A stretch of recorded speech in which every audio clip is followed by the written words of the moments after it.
One thing I love most about myself is my confidence. I don't really care what other people think about me. I am a partner at Guggenheim Productions. I'm a producer and a director. It's a really funny story how I got started in this field because I was pre-med in college.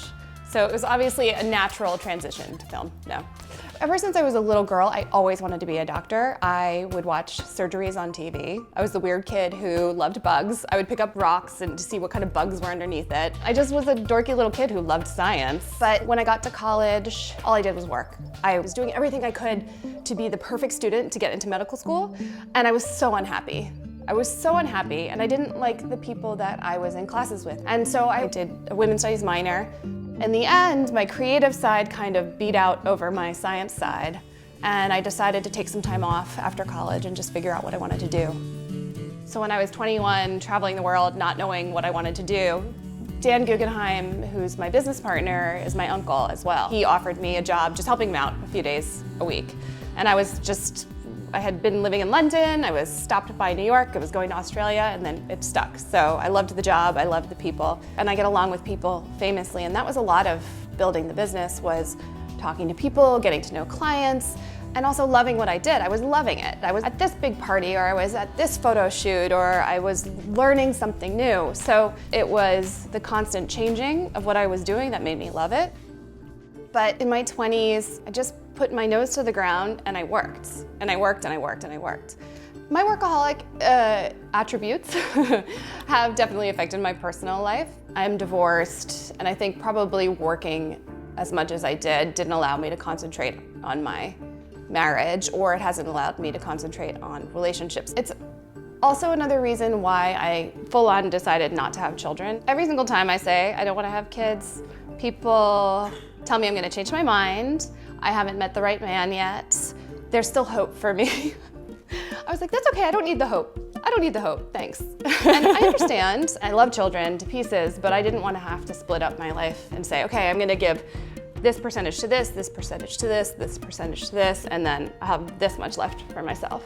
And that's why I feel like in my 30s and my late 30s, I've been able to have more of a work-life balance. I've also decided to put myself first and get rid of the guilt. I love to travel. I'm an avid scuba diver. I love new places, and I feel that my travel has made me 100% of who I am today, and I want to continue that.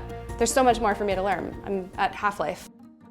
Of course, my field is a male-dominated field, but I think one thing that's set my company apart is that we're not the company that has the bowl of Skittles and the video games for the clients when they walk in the door. We hire people of all different races, we hire people of different genders. It isn't just white male company. And I haven't outrightly had somebody say to me, oh, you're too young, or you're a woman, or I don't think you should be doing this job, but it's a feeling that you can get when you first meet somebody.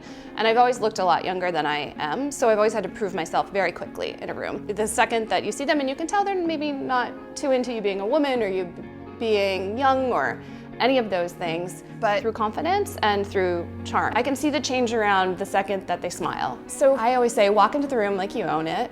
Act like you know what you're doing when you don't. Therefore, no matter who I'm with, if it's a super famous star or it's a new client, I never have that feeling of intimidation. I don't ever let anybody intimidate me, and all of that comes from a place of confidence.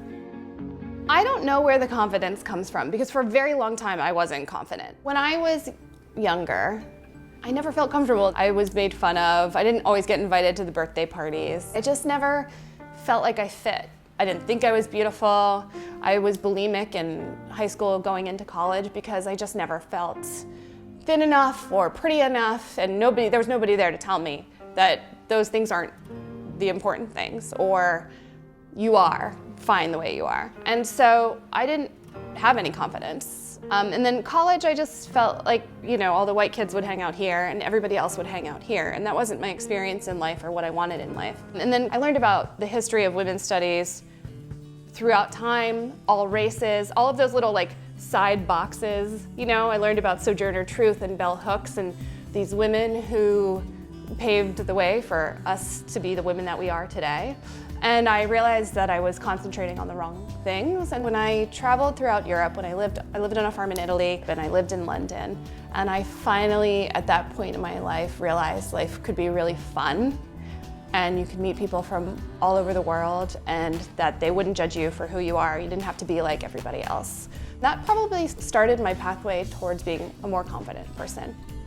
I've never been that girl because I've never tried to fit into a box that somebody else has made for me, because living in that box felt suffocating to me. And I'm training for a triathlon right now, so I've been getting in really good shape and I've lost weight. And the first thing people say is, "You look amazing, you lost so much weight." And I say, I think I looked good before too. So one thing I love most about myself is my confidence. I don't really care what other people think about me. I mean, I do care what other people think about me, but I feel like I live a really authentic life, and that makes me really happy.